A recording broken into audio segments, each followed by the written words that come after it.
também, Rê, que a gente pegou, escolheu mulheres assim, que tem muito a agregar, com o seu conhecimento, mas também com a importância que elas têm na vida de outras mulheres, né? Então a gente trouxe a experiência pessoal de cada uma, né? Cada pessoa que teve aqui nesses últimos 8 episódios, que o primeiro a gente gravou junta, né?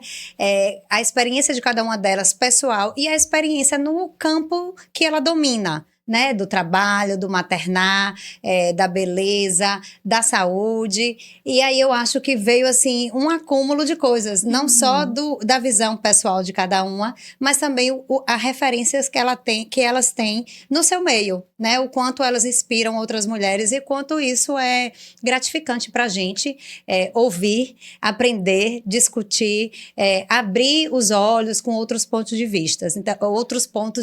Então eu acho que foi assim, maravilhoso e super agregador. E como você falou, eu acho que traz, assim, um mix das outras áreas com a medicina, né? E como a gente começou o podcast falando, né? Que a medicina, nós somos várias dentro da medicina, né? A gente não é uma pessoa só que lida com uma mulher só, e a mulher não é apenas aquele corpo físico, né? Ela é muito mais do que aquilo, ela é alma, espírito, é o psicológico, é a família, são os direitos que ela tem, é a beleza, a comunicação. Então, eu acho que isso não tem preço e está sendo maravilhoso, e a gente tem recebido realmente essas mensagens e está sendo assim ainda mais gratificante receber esse feedback de vocês e saber que tem muitas mulheres querendo estar aqui sentada conosco. Já já virão mais mulheres inspiradoras para nos inspirar e inspirar vocês também. E, gente, pensando um pouquinho sobre a rede de cuidar, eu acho que esse podcast ele tem refletido exatamente o que eu acredito, o que Nay acredita. Então, nós não somos um útero, uma mama, uma tireoide, um bebê, né, gestado na barriga, né? Nós somos pessoas que têm histórias, nós somos pessoas que têm família, que têm suas questões, suas dificuldades. Nós somos hormônios, nós somos energia, nós somos estados de espírito. Então, quando a gente cuida da medicina de forma muito fragmentada, a gente limita o cuidado para aquela mulher. Não só para ela, mas a gente também, eu acredito nisso. Que quando eu conheço toda a história daquela paciente, saber seu histórico reprodutivo, suas dificuldades, se tem dificuldade de engravidar, se está na luta para engravidar. A história daquele bebê até chegar a ali, história, né? Daquela vida ali, quanto né? tempo levou, se teve perda, se não teve perda, o que ela está sentindo, né? Quais são as doenças que ela tem, como isso pode influenciar essa gestação. Então, saber tudo isso faz diferença na minha rede de cuidar. E eu sei para você e para ela, né? Para ela também, principalmente para ela, mas é algo para mim também. Então, eu de fato acredito numa rede de cuidar completa, onde além de eu examinar aquele bebê que está em formação, que está crescendo, avaliando o desenvolvimento do crescimento, da oxigenação e da anatomia, eu também sei o que está acontecendo com aquela mãe. Se é uma mãe que está usando medicação, se é uma mãe que está com alterações hormonais das tireoides, se ela tem algum fator de risco que possa impactar no desenvolvimento desse bebê. O que você já esperar daquele risco, esperar, né? E também a parte emocional dessa mãe, a estrutura familiar, as dificuldades dela e os medos. Então, entender os medos. E é por isso que eu faço um exame explicando. Sim. Porque eu já digo a todas elas, se eu ficar calada, você vai achar que eu tô achando alguma coisa ruim, algum problema. E além disso, eu gosto de falar, você bem sabe, todos nós sabemos. Então, fazer o exame conversando, explicando, é algo muito natural. E faz toda a diferença para quem está recebendo também, né, Rê? Eu falo isso assim, como paciente de Renata, né? E eu já tive a experiência do outro lado também, uma experiência assim, muito negativa nesse calar do exame. E quantas vezes mulheres, por exemplo, eu vou atender alguma paciente, eu pergunto assim, quem foi o médico que fez seu ultrassom, né? Eu referencio, eu tenho uma listinha lá de médicos que eu referencio para fazer exames, mas às vezes a paciente vai, né, em quem ela acha mais fácil. Sim. Ou qualquer, assim, foi mais fácil agendar, alguém indicou. E aí eu pergunto, quem foi o médico que fez seu exame? Não sei. Não sei o nome. O médico não se apresentou, você não perguntou? Não, eu cheguei, deitei naquela sala escura ali do ultrassom e o médico veio, fez o exame, tchau, foi embora e disse, aguarde 1 minuto que eu vou liberar seu laudo. Então, assim, a gente, com certeza, você que está ouvindo, já passou por essa experiência muito impessoal de realizar o exame e aí você não sabe nem o que principalmente quando se trata de mama, Rê. Sim. Na gestação também isso, mas assim, a paciente chega, tem um nódulo aqui, aí pergunta, doutora, isso aqui, conversa com seu médico. A paciente já fantasiou ali, ela sentada numa cadeira de quimioterapia. Sim, com né? certeza. Porque ela já fantasiou tudo. Acredite, isso é o mais comum. Isso aí com certeza é muito comum. E aí eu falo também como paciente que já passou por isso, veja, eu sou médica, meu marido não é médico, mas a gente já passou por uma situação, eu gestante, fazendo um outro exame fetal, né? Não foi Rê que fez, que esse exame Rê não faz. E aí a médica ficou calada. E ela fixada numa imagem ali. E eu sabia que ela estava fixada numa imagem, né? Que eu faço ultrassom também, vejo, né? Sou habilitada para fazer ultrassom. Estava vendo que ela estava fixada numa imagem ali. E aí eu perguntei, você está vendo alguma coisa? Ela fez, quando terminar o exame, eu lhe digo. Matou a pessoa. Meu marido quase tem um treco, quase desmaia assim do lado. E eu entendo que é o jeito de cada um fazer, mas o impacto, a gente precisa pensar no impacto que isso tem para quem está recebendo, que já está no momento de fragilidade, né? Eu já tive uma perda gestacional. Então, já era algo assim, minhas 2 gravidezes foram gravidezes muito difíceis, então era um momento já de fragilidade. E você percebe que você trata com isso, né? Nós lidamos com momentos de fragilidades em momentos diferentes da vida da mulher. Às vezes vai junto, infelizmente, o câncer de mama com a gestação, mas são momentos de muita fragilidade. Então, acho que a gente precisa ter esse tato, né? Como é que isso, Rê, chegou na sua vida, assim, para você começar a fazer esse exame dessa forma diferente, né? Então, eu acho que eu sempre tive essa tendência a querer olhar como um todo. Como você já sabe, eu tenho uma mãe que é ginecologista obstetra e eu cresci vendo o seu cuidar e o amor da paciente e o compromisso dela com o outro. Então, aquilo não tinha uma outra forma para ser diferente no meu cuidar. Se eu tinha a melhor referência e eu vivi essa melhor referência e eu tinha vontade de ser assim. Eu não queria ser uma médica de tirar fotos, entenda.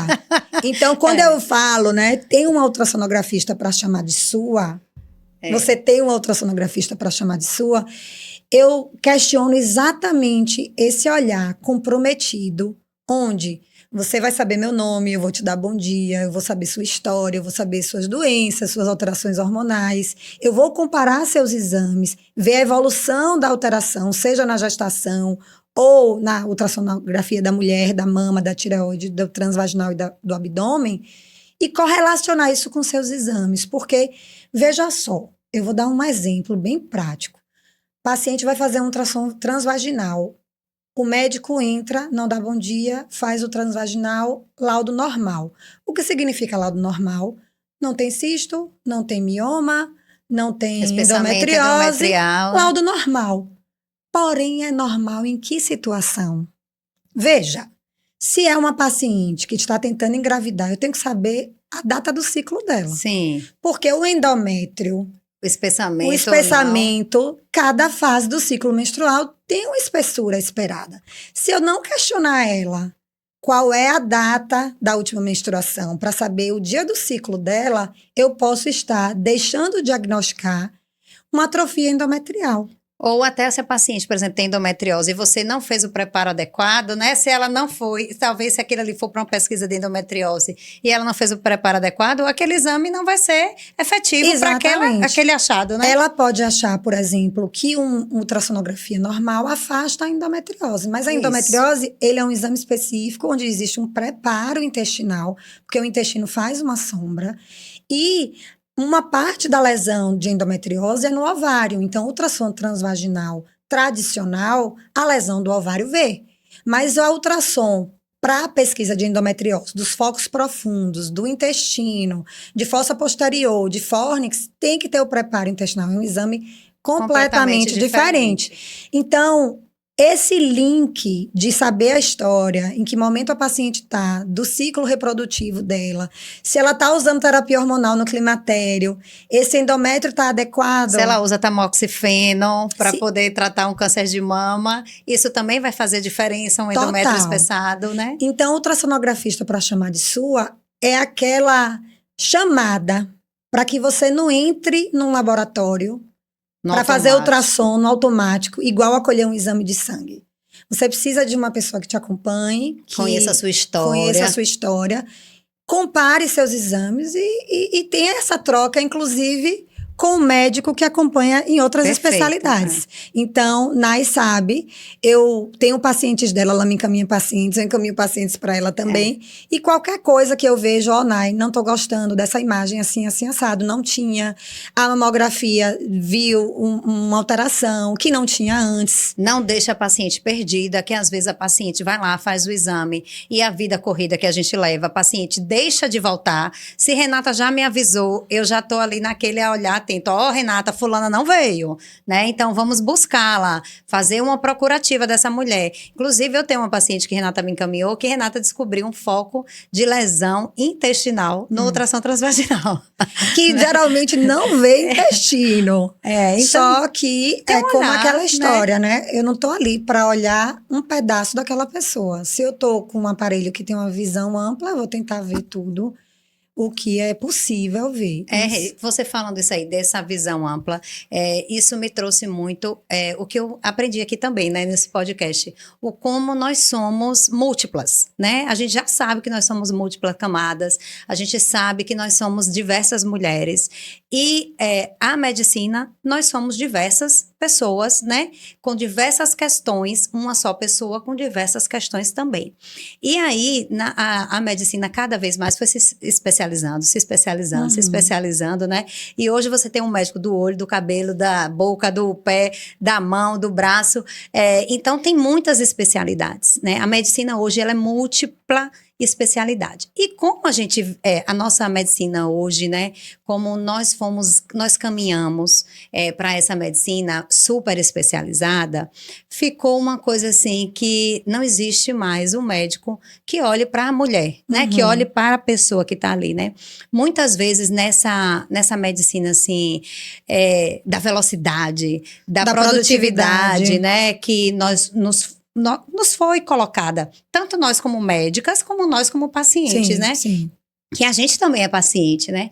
E aí a gente foi colocada nessa medicina, assim, da produtividade e a gente ficou ali cega, né? Como um cabresto ali. Eu só posso olhar pra mama, eu só vou olhar pra mama e nada mais do que isso. Focando, porque tem que cumprir um protocolo, uma quantidade de pacientes a ser atendidas, porque o convênio exige um atendimento de X pacientes. Então, essa velocidade de produção, de bater meta, de não deixar exames atrasar, porque pode ter uma reclamação na Agência Nacional de Saúde. Tudo isso, as pessoas, os pacientes não sabem. Não tem noção da pressão por trás disso tudo, né? E além disso, uma coisa que me pressionava demais, assim, eu sou extremamente psicopata com horário, né? Eu tento ao máximo, assim, minha vida é extremamente corrida, mas eu tento ao máximo manter-me nos horários adequados daquilo que eu combinei.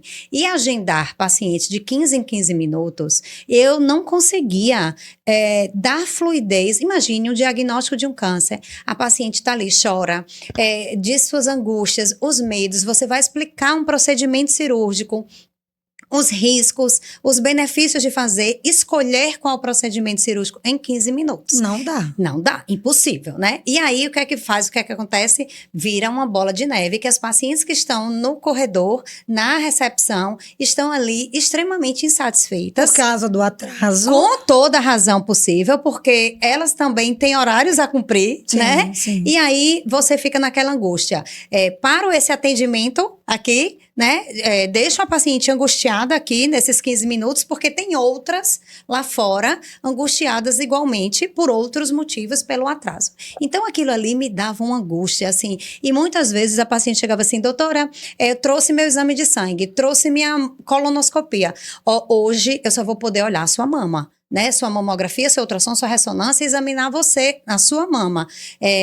Doutora, eu fiz um pico pressórico, fiz um pico de pressão. Procure seu cardiologista. Né? E isso me dava uma angústia muito grande atender dessa forma.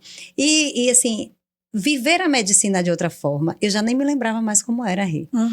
E esse podcast trouxe à tona o prazer de fazer as coisas por prazer. Sim. Né? O quanto a gente sai daqui, coincidentemente, deve ter uns 3 podcasts atrás, quando a gente saiu daqui, eu e Renata gravamos a mesma mensagem, sem